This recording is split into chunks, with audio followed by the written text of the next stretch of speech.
Welcome to Noob Cooking. Today we're going to try our hand at glazed beef and bok choy.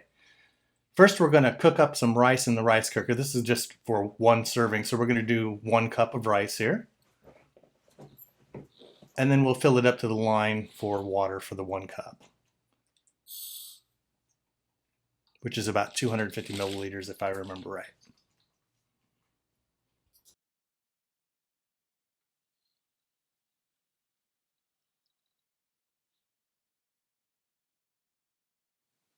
Now comes my favorite part, the little song it plays.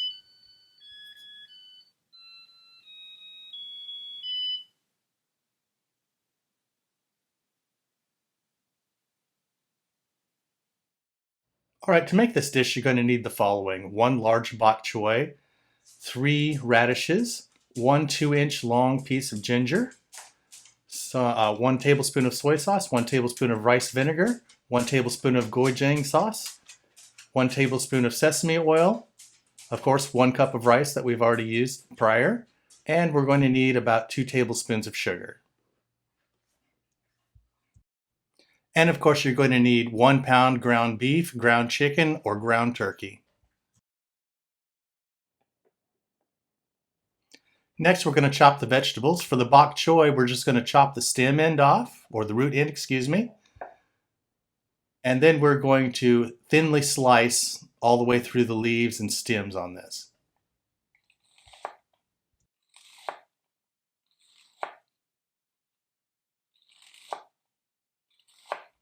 This should be no more than 1/4 of an inch thick here, probably an 1/8 inch, but the most important part here is to make them all even so that they'll cook all at the exact same time. You don't want part of your bok choy to be, still raw and the other part to be completely soggy. Now I find at the leaf end here, it's a little bit easier if I roll the leaves up and then chop it, sort of like you're going to do a julienne.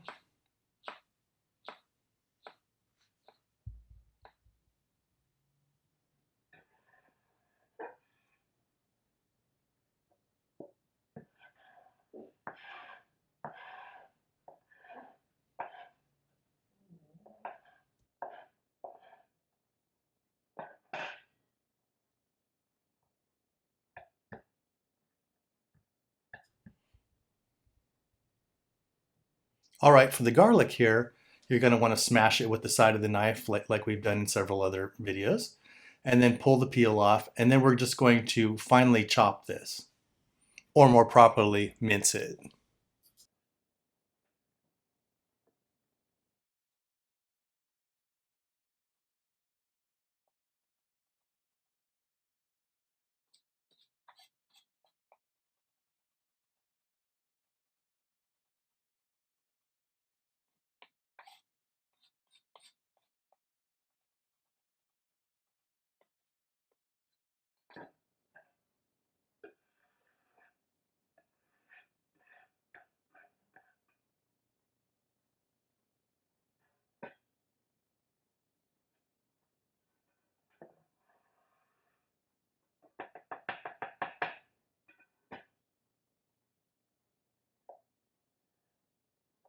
All right, for the radishes, for safety's sake, just cut them all in half and then slice them into little half moons about 1/16 of an inch thick.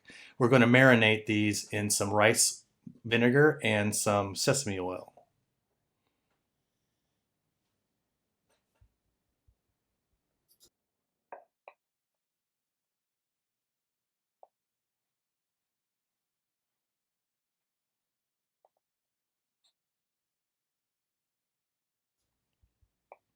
And here you'll see that one of my radishes has a dark spot in it.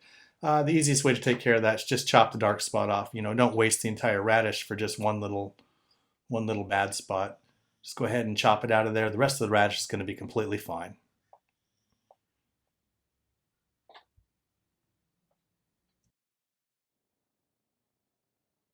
All right, now that we have the radishes chopped, let's go ahead and put them in a bowl. And now we'll marinate them in 1 teaspoon of rice vinegar and 1 teaspoon of dark sesame oil. And of course, the better quality on those two that you can get, the better off the taste is going to be on this.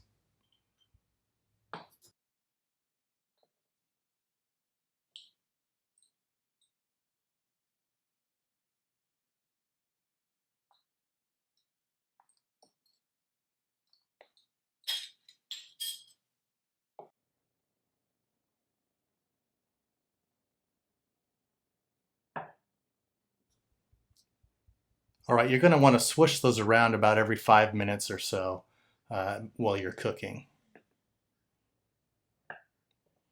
And next we're going to chop up the ginger.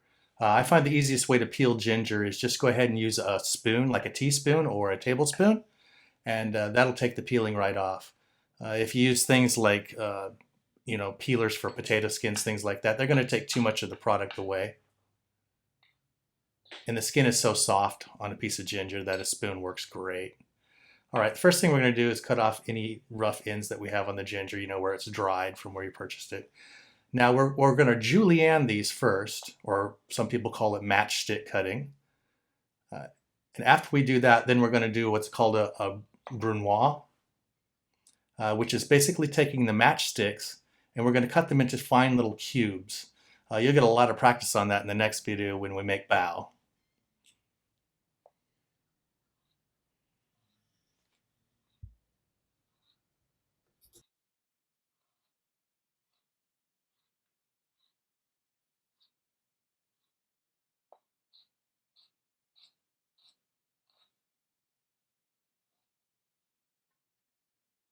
Now you want to keep in mind, this is a very, very dangerous way of cutting. You'll want to keep your fingers arched and behind the knife at all times. I don't even get mine close on this particular cut. A lot of people rest their fingers on the knife blade and then go into it. But I find this one's safer if you just keep your fingers a little bit away.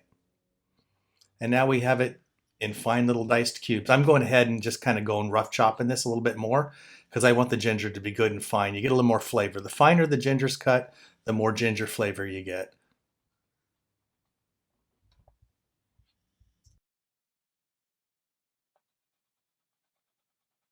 And that's just due to the amount of surface area that's available while cooking.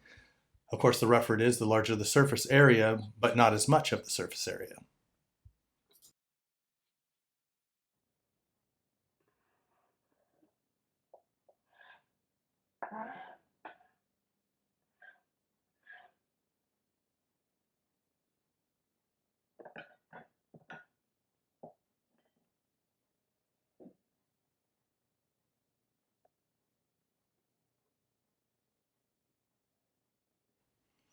All right, here we're going to add about 2 tablespoons of olive oil to a medium-sized frying pan. And then we'll heat that up to medium-high heat. And we'll ground either your ground beef, ground chicken, or ground turkey, whichever you happen to have.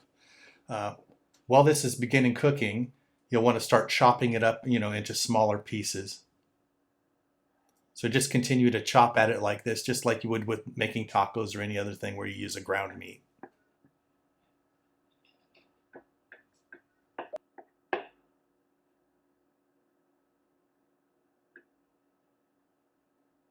And you definitely want to brown this until it reaches an internal temperature of a minimum of 165 degrees, as you would with any other ground meat, unless, of course, you grind it yourself.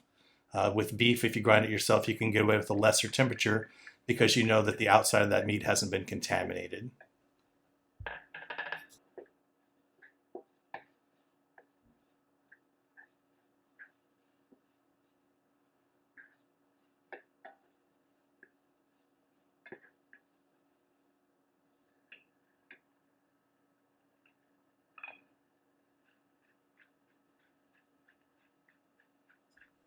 All right, here we've added our ginger in, and we're also adding some salt and pepper just to taste. Well, not to taste yet, of course, but it will taste good later. I wouldn't recommend tasting it right now.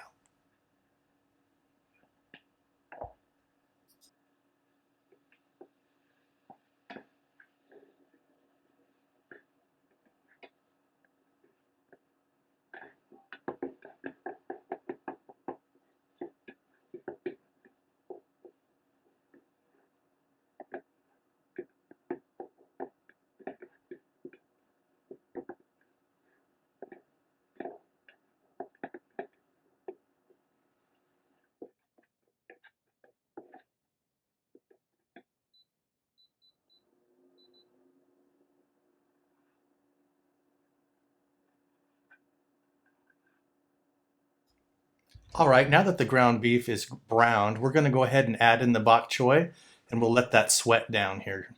At this point, you can either add a little more salt and pepper if you think it needs it, or leave it out if you're on a low salt diet.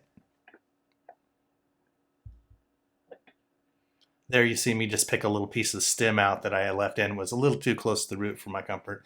The further down the bok choy you get, the more woody it gets, or fibrous the root part is. So if you get too close, it's not fun to eat. So you go ahead and throw that part away. I seen today on a video though that you can actually plant the root of the bok choy and grow your own. I might have to try that.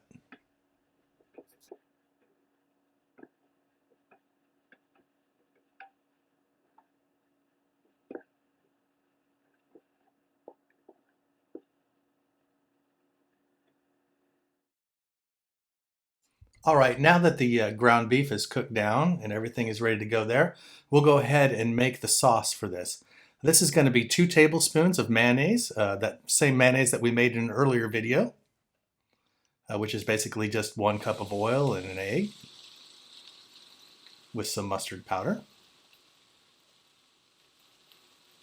All right, here we're going to add in about, I guess that to be about a tablespoon of water. We can add a little more or less, depends on how thick or stiff your mayonnaise was.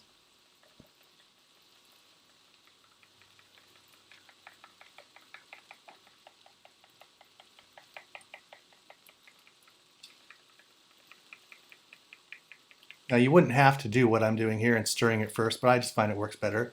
Now we're going to add the gochujang sauce, or however you say that. I wish I could say that properly, so if you know how to say it, leave me some instructions in the comments. Now you just want to make sure it's stirred in properly because that stuff is spicy. You don't want to get a chunk of that.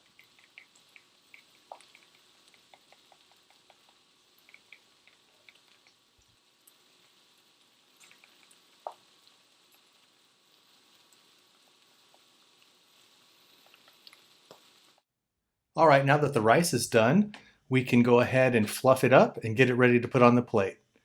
All we're going to do here is take the fluffed rice, place it on top of the plate. We'll put the beef and bok choy filling on it. And then after that, we'll go ahead and put on the radishes, all the juice that was on the radishes, and then our special sauce that we made over the top. Just drizzle it on. If it isn't drizzling properly, just put another teaspoon or so in there and it'll work. All right, if you like this video, please like and subscribe.